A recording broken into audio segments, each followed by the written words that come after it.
Assalamualaikum warahmatullahi wabarakatuh. Innal hamdalillah nahmaduhu wa nasta'inuhu wa nastaghfiruh wa na'udzu billahi min syururi anfusina wa sayyiati a'malina may yahdihillahu fala mudhillalah wa may yudlil fala hadiyalah. Asyhadu an la ilaha illallah wahdahu la syarikalah wa asyhadu anna Muhammadan abduhu wa rasuluh la nabiyya ba'dah wa ba'd. Para pemerhati roja, kaum muslimin dan juga muslimat, rahimani wa rahimakumullah. Pertama kita bersyukur kepada Allah sebab semesta alam pagi ini kita dapat bersua kembali melalui saluran kajian Islam ilmiah. Kita masih bersama buku Mencetak Generasi Rabbani. Pagi ini kita akan melanjutkan bab 8 metode pembelajaran. Kita masuk poin ketiga. Sebelumnya salawat dan salam atas Nabi kita Muhammad sallallahu alaihi wasallam, atas keluarga beliau, sahabat-sahabat beliau, dan umat beliau sampai hari kemudian. Para pemerhati roja, kaum muslimin dan muslimat yang dimuliakan Allah, salah satu di antara metode pembelajaran yang ini juga digunakan oleh Allah Subhanahu wa taala untuk mendidik manusia adalah melalui metode kisah dan cerita. Dan tentunya kita dapati di dalam Al-Qur'an banyak sekali kisah-kisah orang-orang soleh terdahulu, kisah-kisah para nabi dan rasul. Yang itu semua adalah salah satu cara Allah Subhanahu wa taala untuk memberikan pelajaran kepada kita, ibrah kepada kita semua. Ya, mau tidak mau kita harus memiliki kecakapan dan ya kita katakan kemampuan untuk bercerita. Mengapa kita diharuskan pandai bercerita di depan anak? Ya, karena salah satu pelajaran yang mudah dicerna oleh anak adalah melalui cerita. Kisah-kisah yang menarik hatinya, yang menarik perhatiannya. Dia akan mudah merekam, mudah memahami pesan yang kita sampaikan melalui kisah, melalui cerita. Tentunya tidak sembarang cerita. Ya, kita harus menyeleksi cerita-cerita ataupun kisah-kisah yang kita sampaikan kepada anak. Dan Allah Subhanahu wa taala memberikan kita satu bahan ya di dalam Al-Qur'an yang bisa kita gunakan untuk kita ceritakan, kita kisahkan kepada anak-anak kita. Ya, kisah-kisah di dalam Al-Qur'an. Dan pengaruh kisah itu ya tentunya kisah yang nyata ya, kisah-kisah yang benar, itu sangat besar pengaruhnya terhadap jiwa anak, yang memperkokoh ingatan dan kesadaran berpikirnya. Sebuah pelajaran akan lebih mudah dicerna dan dipahami, apalagi oleh akal anak-anak apabila disampaikan dengan ilustrasi atau dalam bentuk cerita, kisah, ya. Itu akan menarik hatinya. Dia akan memberikan perhatian ya terhadap apa yang kita katakan. Ya.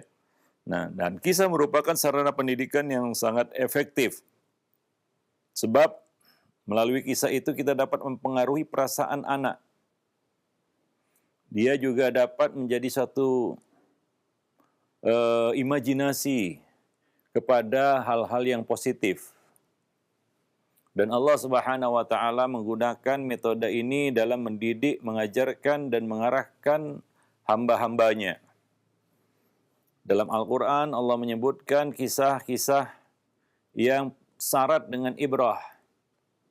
Allah Subhanahu wa taala mengatakan dalam surat Hud ayat 120, "Wa kullan naqussu 'alaika min amba'ir rusul ma nusabbitu bihi fuadak." Waja'aka fi hadhil haqq fihil haqqu wa mau'izatun wa dzikra lil mu'minin. Dan semua kisah para rasul itu kami ceritakan kepadamu wahai Muhammad, agar dengan kisah itu kami meneguhkan hatimu, dan di dalamnya telah diberikan kepadamu segala kebenaran. Wa ja'aka fi hadhil haqqu wa mau'izatun wa dzikra lil mu'minin. Kisah-kisah yang Allah Subhanahu wa taala sampaikan, ceritakan di dalam Al-Quran sifatnya adalah benar. Kami berikan kepadamu segala kebenaran. Kisah-kisah di dalam Al-Quran pasti mengandung mau'izah, ya, mengandung nasihat, ya. Kemudian juga sebagai peringatan, dzikra, bagi orang-orang yang beriman. Itu muatan kisah yang ada di dalam Al-Quran. Pasti benar, ya, pasti bermanfaat, dan berisi peringatan. Itu ada muatannya. Ya, ada muatannya. Ada sesuatu yang bisa kita petik dari kisah itu. Bukan kisah yang sia-sia, bukan kisah yang batil, bukan kisah yang membawa kita kepada keburukan. Begitu pula kisah-kisah pertarungan antara kebaikan dan keburukan. Ya, kisah-kisah selain para nabi, ada kisah Ashabul Ukhdud, kisah Ashabul Kahfi, ya. Ada kisah-kisah ya, antara Nabi Musa dan Khidir yang Allah sebutkan di dalam Al-Qur'an. Ya, kisah Maryam ya, diabadikan di dalam satu surat Maryam yang mengandung ibrah yang sangat besar ya bagi kita. Nah, itu sifat kisah-kisah yang dicantumkan Allah di dalam Al-Qur'an. Ya. Nah, demikian, dan kita juga harus memilah kisah-kisah yang sifatnya seperti itu. Ya, tidak harus diambil dari Al-Qur'an walaupun itu yang terbaik. Namun bisa kita ambil kisah-kisah lain, tapi ada 3 kriteria. Itu adalah benar. Ya, dihindari, dijauhi menceritakan kepada anak kisah-kisah fiktif. Yang kedua, mengandung nasihat. Ada ibrah, ada mau'izah di dalamnya. Yang ketiga, ada muatannya, muatan peringatan.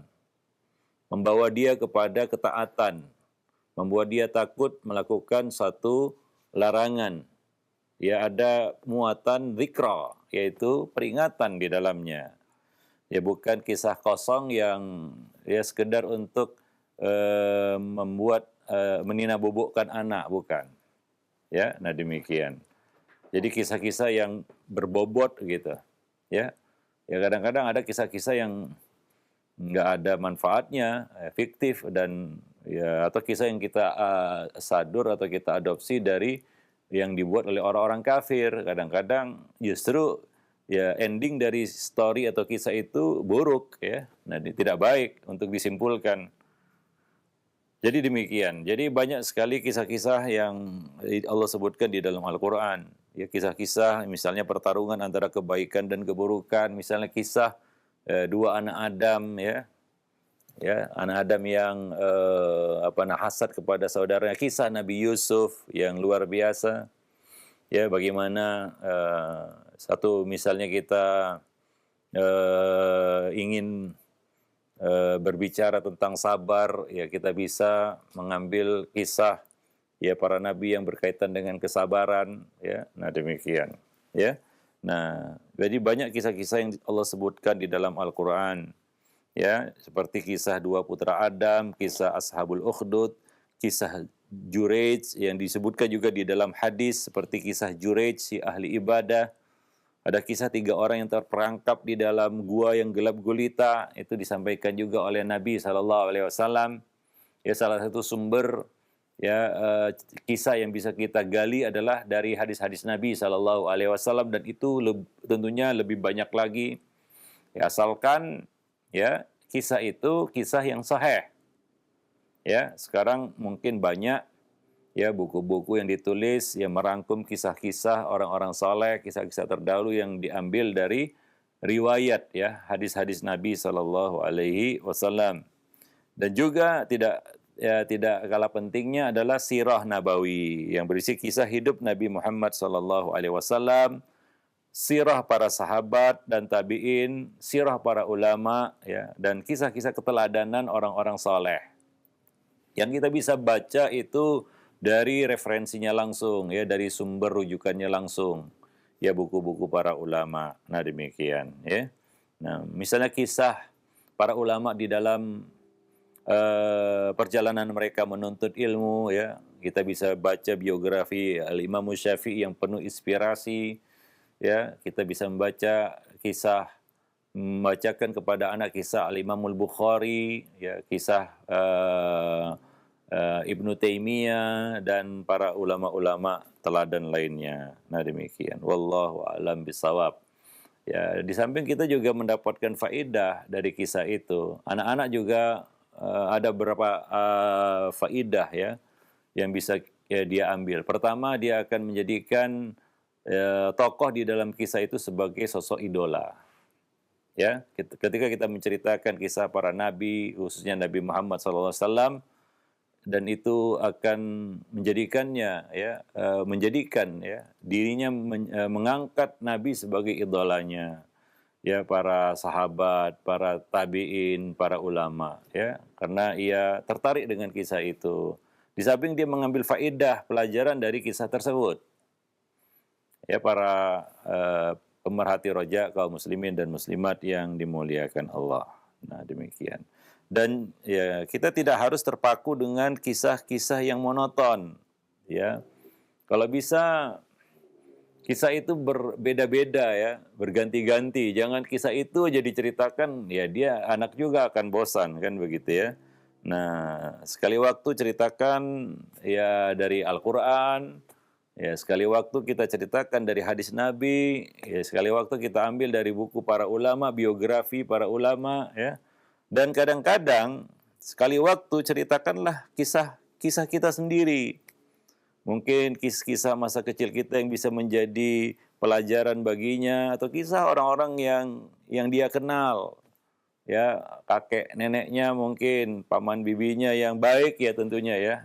Ini kita katakan supaya tidak menimbulkan kebosanan atau ada kesan monoton, ya, kita ceritakan kisah-kisah itu berulang-ulang terus, ya, para pemerhati roja kaum muslimin dan muslimat yang dimuliakan Allah. Dengan catatan, ya, tidak ada penyimpangan dari kaidah-kaidah syariat, ya, tidak berisi hal-hal yang batil, ya, dan sepanjang apa yang disampaikan itu jauh dari khayalan dusta dan hal-hal yang menyimpang dari agama.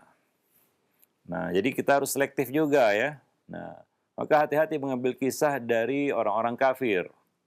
Karena tentunya mereka ada misi, ya, yang mereka inginkan dari kisah-kisah yang mereka buat. Pesan-pesan tersembunyi. Nah, itu kita harus hati-hati. Karena setiap pembuat kisah ada tujuan dia buat kisah itu. Ya, bukan sekedar dia cerita, tidak. Maka kita harus selektif. Ya, apalagi itu berasal sumbernya dari orang-orang kafir misalnya. Ya. Maka kita harus tahu apa akhir atau inti dari kisah itu. Ya, kalau kita ceritakan kepada anak tanpa kita katakan seleksi, ya, mungkin ini akan meracuni pikirannya. Kisah itu justru menjadi satu keburukan baginya. Ya, nah demikian. Dan kisah dan cerita ini dapat mempererat, ya, hubungan orang tua dengan anak. Dan itu bisa juga menciptakan kehangatan dan keakraban di antara anggota keluarga. Bahkan membantu kelancaran di dalam komunikasi antara anak dan orang tua, ya, melalui kisah dan cerita. Dan ini adalah satu kebiasaan yang dulu biasa dilakukan oleh para orang tua kepada anak-anak mereka. Ya, mereka berkumpul di rumah, ya, kemudian si ayah bercerita. Ya, itu adalah satu kebiasaan yang kita kenal dahulu. Mungkin sekarang itu semua sudah berganti, ya. Ya, dengan adanya perkembangan teknologi, keluarga itu berkumpul tidak saling berkomunikasi lagi, ya. Ya buru-buru si ayah bercerita, ya. Ayah sendiri larut di dalam ceritanya sendiri begitu ya, dengan gadgetnya misalnya. Ya, anak-anak juga sekarang ya mencari kisah sendiri. Nah, ini yang kadang-kadang dia kan tidak selektif ya. Dia suka membaca, apa namanya, membaca kisah, cerita ya. Tapi mungkin ya karena dia nggak tahu mana yang baik dan yang mana yang buruk, ya maka dia dia baca semua kisah dan cerita. Ya, nah maka anak-anak sekarang, zaman sekarang ada yang kecanduan drakor, ada yang kecanduan anime dan lain sebagainya, kan begitu. Atau komik-komik ya yang saya katakan tadi ya,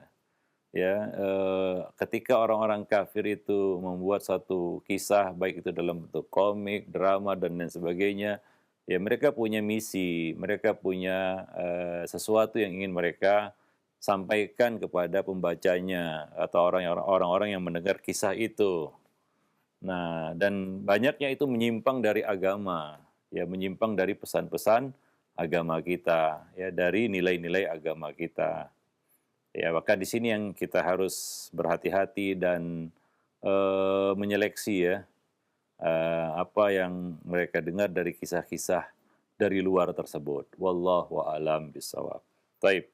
Maka kita sebutkan tadi ya, mau tidak mau, suka tidak suka, orang tua juga harus belajar bercerita, punya keahlian di dalam bercerita. Nah demikian, ya membangun suatu narasi untuk menyampaikan satu pesan ya, sehingga anak itu tertarik ya. Ya kita lihatlah ya misalnya satu ya film dokumenter yang bercerita tentang satu hewan ya. Itu coba lihat narasi yang dibangun itu betul-betul membuat anak itu ngerti kan begitu ya. Nah, orang tua juga harus punya kemampuan seperti itu, bercerita, misalnya cerita tentang kucing. Jadi satu ya maka orang tua juga harus punya maklumat ya. Dia misalnya kepada anaknya yang kecil bercerita tentang kucing itu apa, gimana, asal usulnya. Ya kadang-kadang perlu maklumat ya.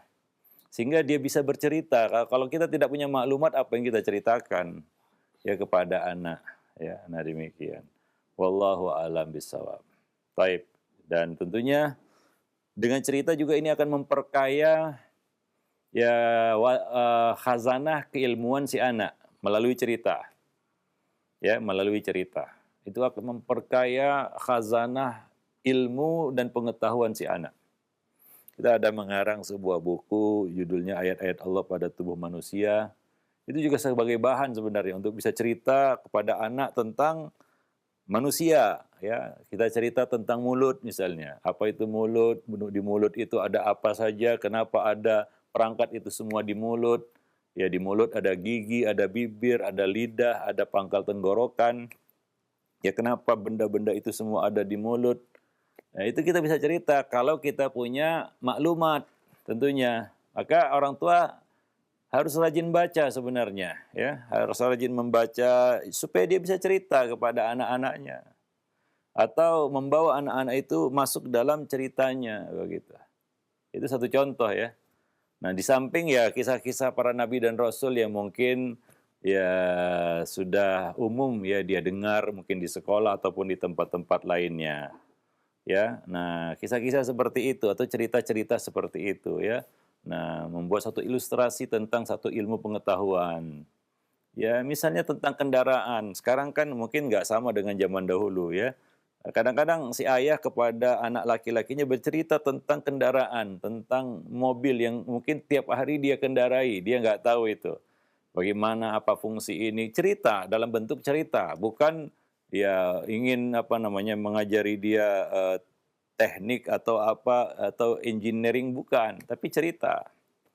Nah, yang membangun satu kita katakan narasi ilmiah, mengungkapkan tentang suatu hakikat yang dia tidak ketahui, dan sumber-sumbernya sekarang banyak di YouTube yang bermanfaat ya. Ya, daripada membaca novel dan lain sebagainya yang kadang-kadang kisah fiktif gak ada juga jelas manfaatnya, walaupun itu dibumbui kata Islami, novel Islami dan lain sebagainya. Ya, kita belum tahu juga faedah yang terkandung di dalamnya. Ada kisah-kisah ya, bukan sekedar pengalaman hidup orang lain, bukan. Tapi kita bisa bangun cerita dari misalnya mengangkat cerita tentang hewan, tentang kucing tadi kita contohkan ya, tentang tubuh kita bisa cerita kepada anak. Nah ini kemampuan sebenarnya orang tua untuk cerita. Ya seperti yang saya contohkan tadi, cerita tentang mulut mungkin ya. Di mulut kenapa ada bibir.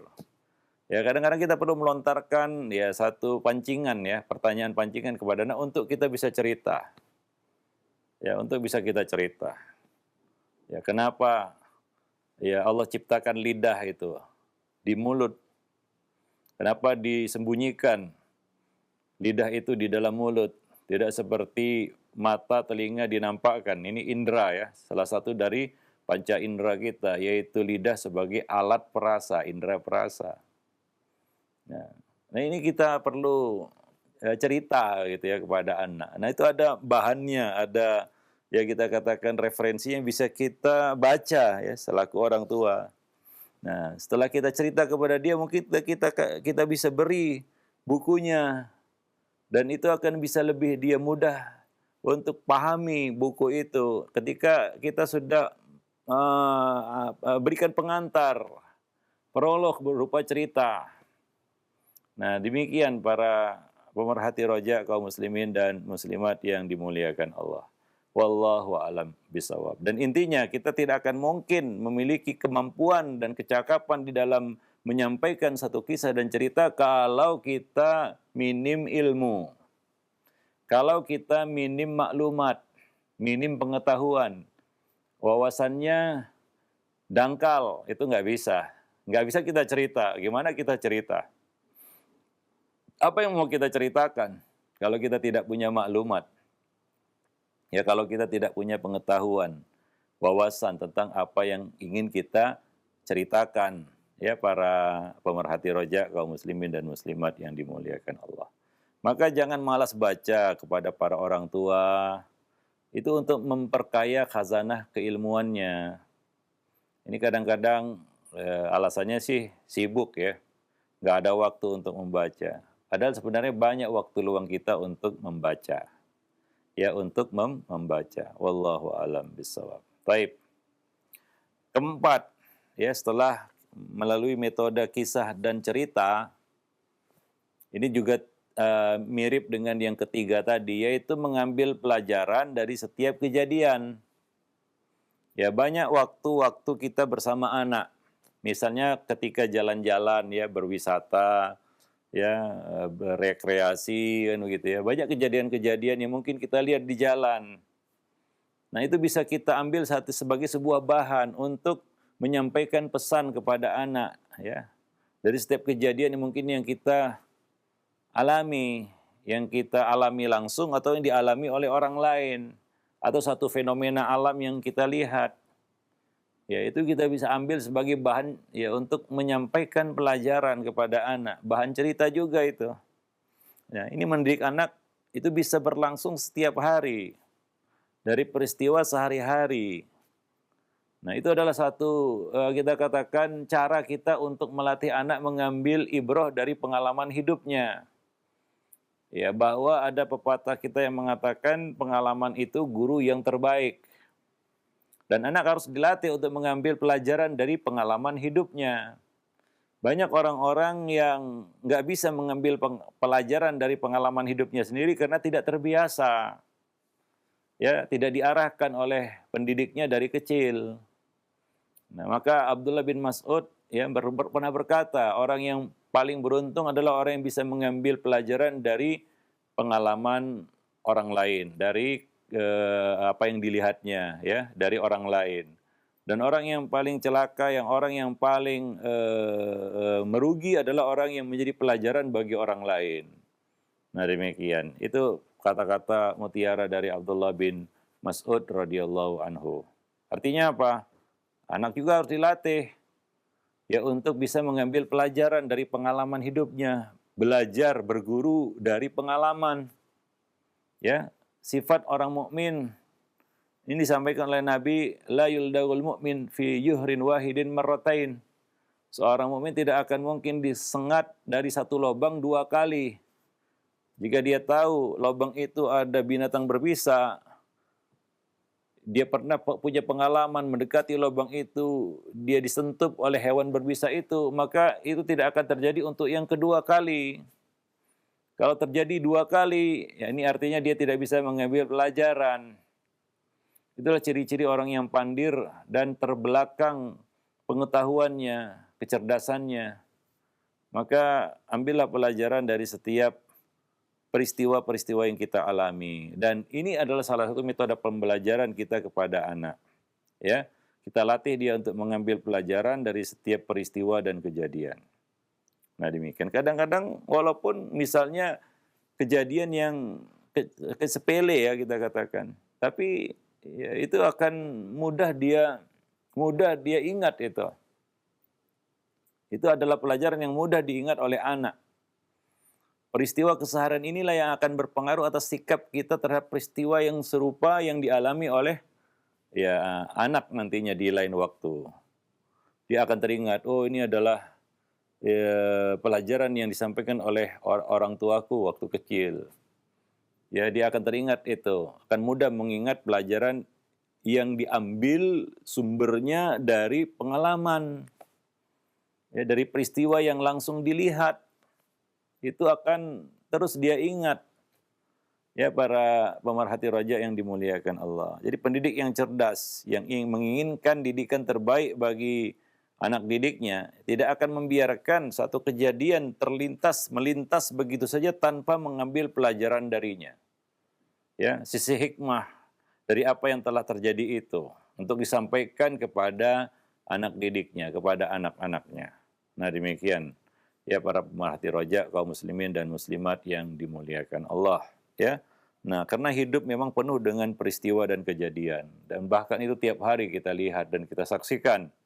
Ya, orang yang terbiasa mengambil hikmah, pelajaran dari pengalaman hidup, dia akan bisa menyerap banyak sekali manfaat. Tapi yang tidak terbiasa, mungkin banyak peristiwa itu lewat begitu saja. Dia tidak terbiasa mengambil pelajaran dari pengalaman hidup. Rugi sebenarnya. Karena hidup ini adalah belajar dan belajar. Ya, itulah hidup. Kita terus belajar.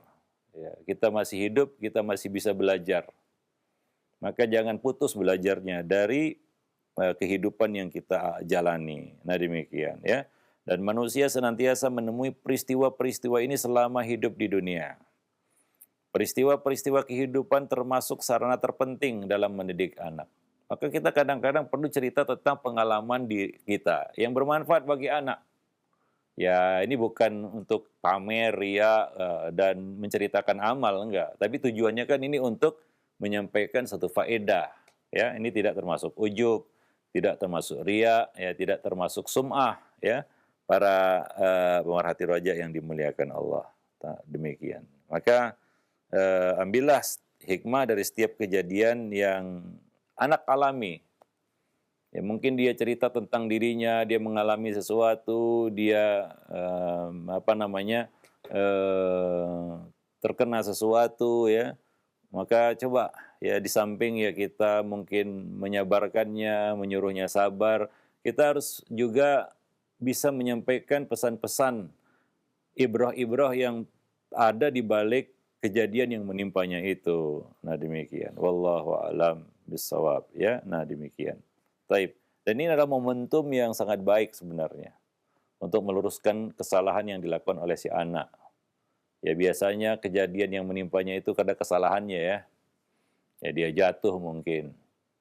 Ya mungkin karena kecerobohannya. Nah ini kita ya makanya ini adalah sebagai ganti dari marah-marah orang tua. Anak cerita tentang kejadian yang menimpanya akibat kesalahannya. Kadang-kadang respon orang tua adalah memarahinya, padahal tidak perlu.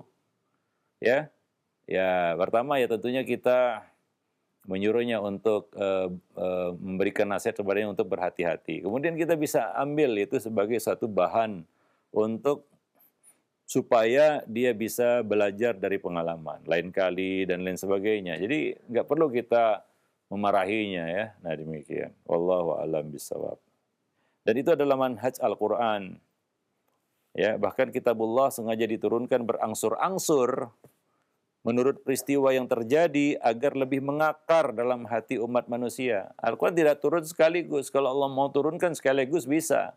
Tapi diturunkan berdasarkan peristiwa dan kejadian. Supaya apa? Itu lebih mengakar ya pesannya di dalam hati manusia.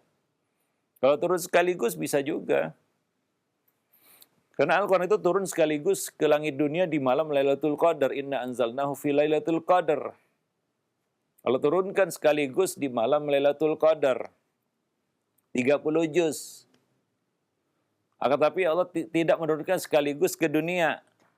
Kemudian Allah turunkan berangsur-angsur menurut peristiwa dan kejadian selama 23 tahun. Ya, selama 23 tahun. 13 tahun di Mekah, 10 tahun di Madinah. Berangsur-angsur itu. Para pemerhati roja kaum muslimin dan muslimat yang dimuliakan Allah. Ya, nah demikian. Dan coba lihat, ya Allah menyuruh kaum muslimin mengambil ibrah dari perang Hunain.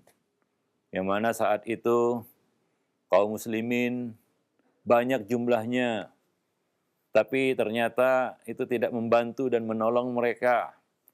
Bahkan mereka sempat terpukul mundur pada perang itu.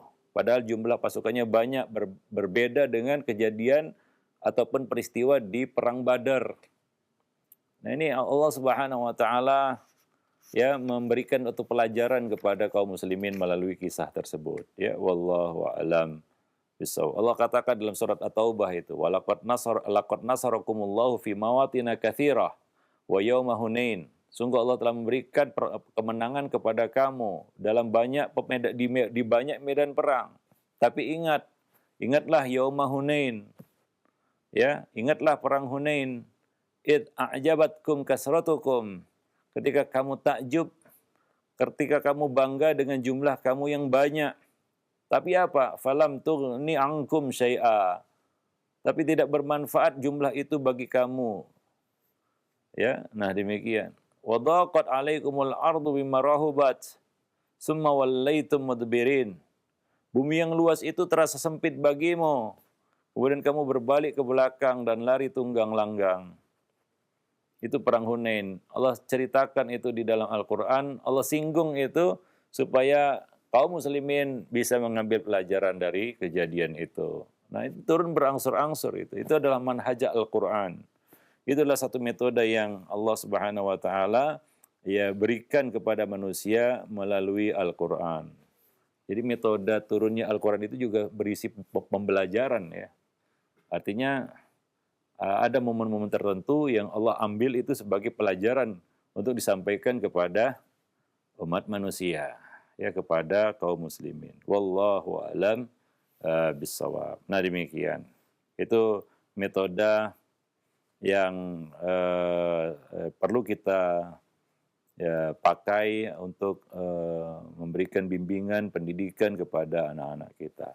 Ya, poin ketiga dan keempat ini mungkin sama, mirip ya, kisah dan cerita dan bercerita tentang pengalaman-pengalaman apa-apa yang mengambil ibrah langsung dari pengalaman-pengalaman yang kita alami, yang dialami oleh anak, yang kita lihat bersama anak ya, misalnya dalam perjalanan dan lain sebagainya.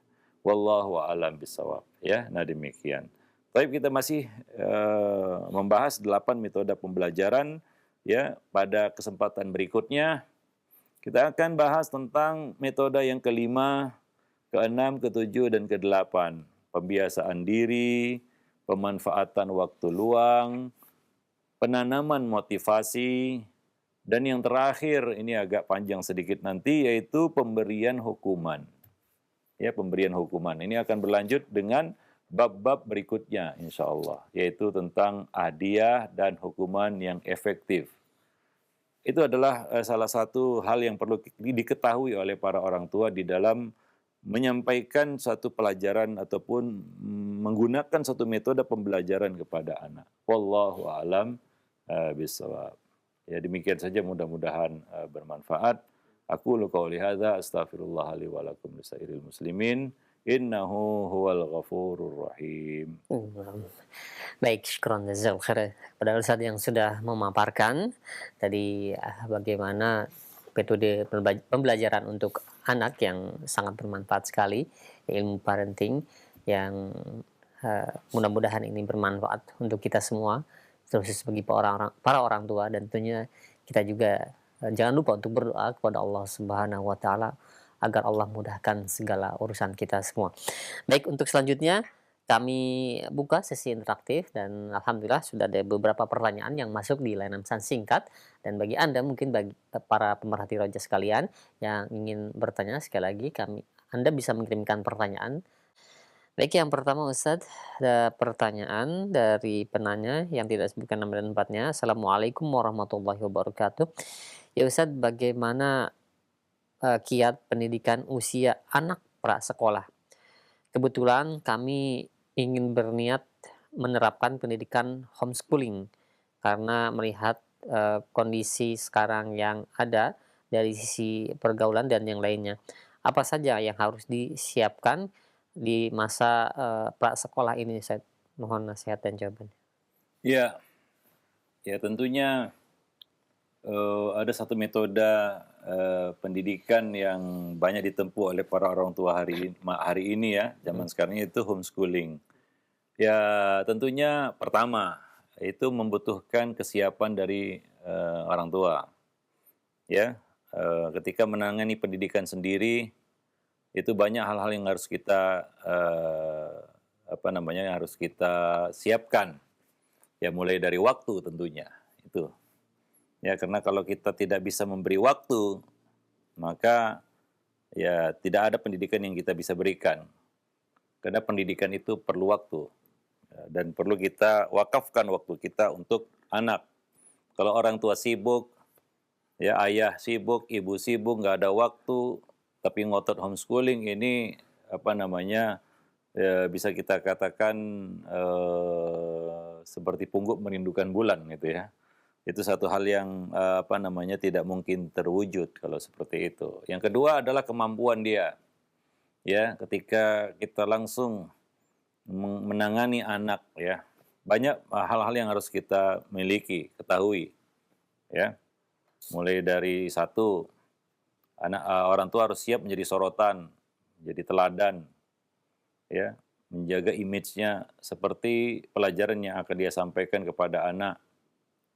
Bisa nggak?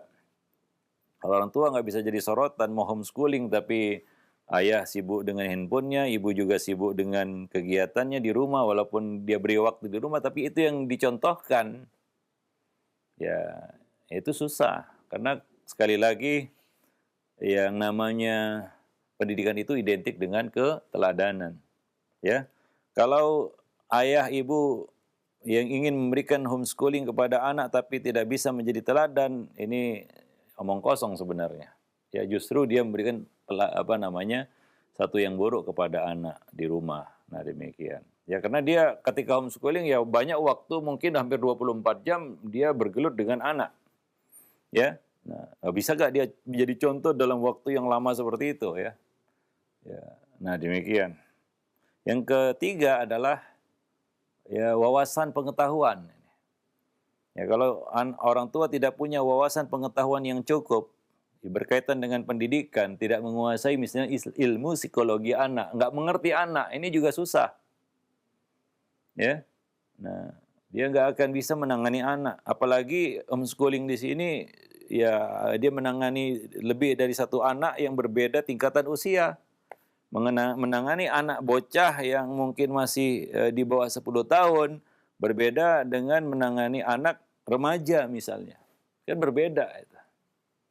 Ya, penanganannya berbeda. Nah, apakah dia punya latar belakang pengetahuan tentang ini semua? Kalau tidak, ya kita khawatir homeschooling itu tidak akan berjalan dengan baik.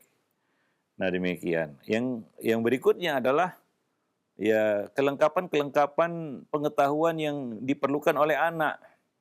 Anak perlu belajar bahasa zaman sekarang ya, perlu belajar matematika dan lain sebagainya. Karena mungkin dia akan jadi pedagang, pegawai, atau dia akan terjun ke masyarakat. Nah, apakah orang tua punya ini kemampuan ini semua? Kalau tidak, ya artinya dia juga mengandalkan guru dia, itu artinya biaya yang besar. Ya kalaulah homeschooling di sini maksudnya dia undang guru dari luar, ya tentunya nggak sama ya. Guru yang dibayar secara privat ya, dengan ya anak itu belajar di sekolah kan begitu ya. Belum lagi dia harus menyeleksi gurunya juga. Ya nggak sembarang guru. Kemudian apakah dia melakukan pengawasan terhadap guru itu di rumah atau dia biarkan aja, itu sama saja di sekolah sebenarnya. Ya, kemudian juga orang tua bisa memberikan keseimbangan sosial kepada anak. Artinya anak juga perlu bergaul walaupun dia homeschooling. Apakah anak mau dipenjara begitu dari nggak ada pergaulan? Itu nggak mungkin juga. Kita hidup di zaman sekarang ya, bukan nggak, jangan disamakan ya dengan zaman dahulu. Beda, nggak realistis nanti. Ya, kebanyakan orang tua itu salah orientasi ya gitu ya. Ya, dia berkhayal hidup di zaman abad 20 abad yang lalu begitu ya, atau 15 abad yang lalu. Kondisinya berbeda. Nanti kita nggak realistis menghadapi kenyataan hidup di luar sana. Dan anak juga nanti nggak siap. Nah, apakah orang tua siap ya untuk ya kita katakan memberikan pelajaran-pelajaran sosial ya kepada anak? Ya. Nah, ini kan semua juga harus ditangani oleh orang tua, walaupun ya dia pilih itu homeschooling misalnya. Kalau tidak, ini saya khawatir ya, yang muncul nanti adalah ketimpangan. Ya, pada si anak itu dia akan gampang menghadapi kehidupan nantinya. Apalagi dia tidak bersama orang tuanya lagi, kita nggak tahu ya. Kita bersama anak itu sampai berapa lama ya. Nggak ada jaminan ya. Nah, maka orang tua perlu memberikan suatu bekal-bekal kehidupan bagi anak. Anak juga jangan terlalu bergantung sama orang tua. Dompleng sama orang tua, nyandar sama orang tua. Untuk zaman sekarang itu perlu dilatih anak itu untuk bisa ya menghadapi tantangan zaman. Mau nggak mau. Ya kita harus bicara realistis ya, nggak ngayal gitu. Wah, kita berkhayal seperti zaman dahulu, nggak sama. Jangan, nanti kita kecewa nanti ketika wah kok nggak seperti itu ya, gitu. Ya karena memang kondisinya kan tidak sama. Ya, ya nggak usah lah jauh-jauh. Ya, sekarang dengan 20 tahun yang lalu aja nggak sama. Ya, apalagi dengan zaman-zaman yang jauh sebelum itu. Ya, nah demikian. Walaupun ya kita bisa ambil faedah-faedah yang bisa menjadi bekal bagi anak untuk menghadapi masa depan. Ya, kedepannya ya kita nggak tahu bagaimana kondisi manusia. Ya, kita lihat aja kondisi manusia ya selama di 10 dekade ini ya, dari 2010 sampai 2020 ini sudah jauh berbeda karakter kehidupan manusia dengan 20 tahun yang lalu, 40 tahun yang lalu, mungkin tahun 80-an, 90-an. Begitu cepat ya terjadinya pergeseran nilai itu. Nah, ini yang bakal mereka hadapi begitu ya. Nah, mereka harus siap juga. Jadi ini juga harus dipersiapkan oleh orang tua untuk menghadapi hal semacam itu. Ya, nah demikian. Wallahu a'lam bishawab. Dan tentunya tantangan setiap orang tua berbeda. Ya, misalnya saja ya antara orang yang di desa dengan yang di kota aja berbeda tantangannya. Ya, maka itu saya ingatkan kepada orang tua harus lebih realistis di dalam mendidik ya. Jangan ngayal gitu ya, hingga kadang-kadang dia kecewa dengan hasilnya. Wallahu a'lam bishawab. Nah demikian. Baik, ya jadi yang menempuh homeschooling juga ini nggak mudah itu ya. Untuk menjalankan metode itu. Wallahu a'lam bishawab. Nah demikian. Baik. Iya, baik. Terima kasih banyak. Syukran jazakallahu khair atas jawaban dan nasihatnya. Sangat menarik sekali, tantangan bagi orang tua yang tentunya ingin menginginkan anaknya dididik secara homeschooling. Baik, yang kedua kami ajukan pertanyaan dari seorang ibu, ya Ustadz, seringkali saya sebagai ibu dari 2 anak yang masih kecil, usia 2 dan 3 tahun, terbawa emosi ketika anak-anak menangis, atau susah untuk makan ketika disuapi. Mohon nasihatnya Ustadz agar hati menjadi sabar, dan saya tahu akibatnya juga akan menjadi tidak baik kepada anak-anak jika keseringan emosi. Namun hal ini kadang-kadang sulit teratasi jika sudah terjadi. Ya, ini menarik juga ya. Untuk ini kita sudah nulis satu buku khusus sebenarnya, yaitu mendidik anak tanpa amarah ya. Nah demikian. Dan itu memang harus menjadi satu platform pendidikan kita, yaitu mendidik anak tanpa amarah.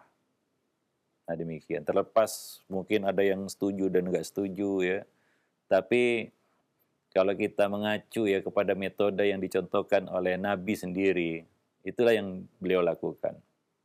Ada anak menangis ketika Nabi sholat. Nabi ingin memanjangkan sholat. Tapi Nabi di sini tidak mengedepankan ego beliau. Ya.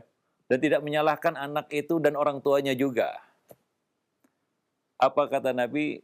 Suatu ketika aku ingin memanjangkan sholat, tapi aku mendengar tangisan seorang anak di belakang. Lalu aku meringkas sholat itu dengan membaca surat-surat yang pendek.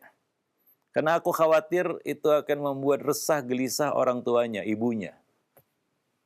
Ya, jadi Nabi nggak marah. Hasan Hussein datang, Nabi sedang sholat, sujud, naik ke punggungnya. Nabi juga nggak marah. Ya, nah demikian. Nah jadi ya, apalagi anak itu menangis ya. Anak itu menangis ya memang dia bisa apa lagi? Ya, anak itu kan dua hal yang nggak dia pelajari dari orang tuanya, dari ayah ibunya, yaitu menangis dan tertawa. Allah mengatakan, huwaladzi adhaka wa abka. Dialah Allah yang membuat kamu tertawa dan menangis. Allah yang buat itu. Nggak belajar dia dari ayah ibunya. Beda dengan kemampuan bicara. Itu adalah kemampuan yang diajarkan oleh ayah ibunya, terutama ibunya, sehingga ada istilah bahasa ibu, kan begitu ya. Nah demikian. Jadi wajar kalau anak itu kadang-kadang senang dia tertawa, kan begitu ya. Ya dia lapar menangis, ya bisa apa lagi? Mau bagaimana dia mengekspresikan perasaannya. Jadi nggak perlu kita jengkel, bete gitu ya. Dengar anak nangis, ya itulah dia yang Allah tanamkan ya, istilahnya apa? Program yang Allah tanamkan di otaknya begitu. Ya dia ketika lahir nangis ya. Nah itu dia yang harus kita pahami ya dari anak itu. Nah demikian ya. Nah taib, dan di buku itu juga ya, di buku Mendidik Anak Tanpa Amarah itu ya kita sebutkan tentang masalah tawakal ya. Ini kaitannya kan dengan kesiapan hati menerima takdir sebenarnya. Kadang dalam kehidupan ini terjadi sesuatu yang tidak kita inginkan. Anak nangis tidak kita inginkan. Betul ya? Anak nggak mau makan itu sesuatu yang tidak kita inginkan. Tapi terjadi, dia nggak mau makan kan begitu ya. Nah, kita harus bisa nerima itu, sehingga kita bisa meredam amarah. Ya lumayan lah, anak gak mau makan, ya anak nangis, itu mungkin masih cobaan yang sangat ringan. Ada cobaan yang lebih berat yang Allah berikan kepada seorang nabi, yaitu Nabi Nuh alaihi salam. Putra beliau gak mau naik ke perahu yang beliau buat. Karena tidak ada yang selamat pada saat itu kecuali yang naik perahu yang beliau buat. Tapi anaknya nggak mau naik. Gitu. Ya, apakah Nabi Nuh marah-marah pada saat itu kepada putranya itu? Tidak. Bahkan Nabi Nuh menyerunya dan berkata, ya bunayya rkam ma'ana, wahai putraku, naiklah ke perahu bersama kami. Masih memanggilnya dengan panggilan kasih sayang. Ya, tidak melontarkan sumpah serapah, menyala-nyalakannya, memburuk-burukkannya, memvonisnya pada kondisi seperti itu. Ini tidak diharapkan. Ya, beliau tidak emosi. Bahkan beliau mencoba mungkin ikhtiar yang terakhir untuk mengajak putranya itu. Tapi ya hidayah bukan di tangan manusia. Itu pelajaran yang harus kita petik ya. Itu cobaan mungkin yang lebih berat daripada sekedar anak nggak mau makan. Ya, ini anak putra beliau tidak mau naik perahu. Yang mana itulah dia keselamatan pada saat itu. Nah, jadi kita harus bisa memahami itu. Ya bahwa di atas kehendak ada kehendak yang maha kuasa. Ya, yang harus kita terima itu. Nah, demikian. Dengan bisa menerima takdir dengan baik, ya kita bisa mengendalikan emosi. Dan kita juga sebutkan di dalam buku itu, kehidupan hati adalah kunci. Karena menahan marah, menahan emosi itu adalah amal hati.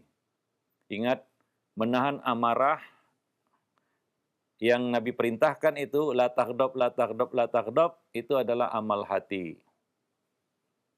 Ya, amal hati bukan amal lisan. Menahan marah itu bukan amal lisan, bukan amal telinga, bukan amal mata, bukan amal tangan dan kaki, tapi amal hati. Ketika itu berat untuk dilakukan, berarti ada masalah pada hati. Ada masalah, pasti itu.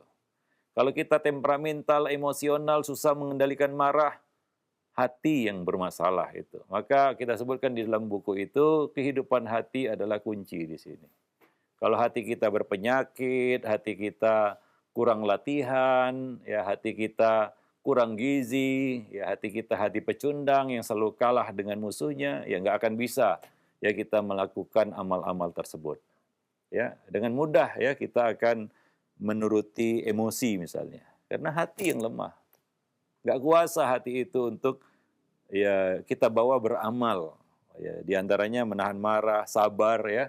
Sabar itu juga amalan hati ya. Nah, kalau hati yang lemah, dia nggak akan bisa sabar. Ya, hati yang kurang gizi misalnya. Atau hati yang berpenyakit, nggak bisa sabar juga. Ya, nah demikian. Wallahu a'lam bishawab. Nah, baik. Itu mungkin apa namanya, saran kita kepada Ibu tadi ya. Mudah-mudahan bisa bermanfaat. Dan silakan baca buku tersebut yang mudah-mudahan jadi satu ya kita katakan referensi bagi kita untuk bisa meredam amarah, terutama di dalam mendidik anak. Ya, wallahu a'lam bishawab. Mungkin sampai di sini dulu pertemuan kita pada pagi ini. Lebih dan kurang saya mohon maaf. Aqulu qauli hadza astaghfirullah li wa lakum lisairil muslimin. Innahu huwal ghafurur rahim.